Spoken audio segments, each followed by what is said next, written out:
அப்படின்னு பொருள் தருது. அந்த பெயராலேயே குழந்தை இயேசுவை குறிப்பிடுவது போர்ச்சுகீசிய வழக்கமாக இருந்துட்டு வந்திருக்கு. இந்தியாவிலேயே முதல் பசிலிக்கா. குழந்தை இயேசுவுக்கு அர்ப்பணிக்கப்பட்ட இத்திருக்கோவில் பசிலிக்கா அப்படிங்கிற கத்தோலிக்க திருச்சபையால் இந்தியாவில் அறிவிக்கப்பட்ட முதல் கோவிலாகும். இது இயேசு சபையினரின் உடைமையாக இருந்திருக்கு.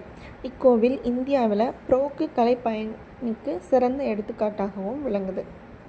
இந்த கோவிலை கட்ட 1594 ஸ்டார்ட் பண்ணியிருக்காங்க.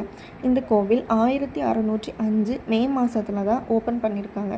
கோவிலை அர்ப்பணித்தவர் அக்காலத்தில் கோவாவோட பேராயராக இருந்த அலைசோ தே மெனோசோ அப்படிங்கிறவர் தான் இந்த கோவிலை ஓப்பன் பண்ணி வச்சுருக்கிறாரு.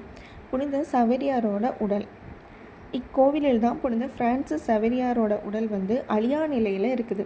இந்தியாவில் கத்தோலிக்க கிறிஸ்தவ மறையை பரப்பிய அவர் 1542 1549 வரைக்கும்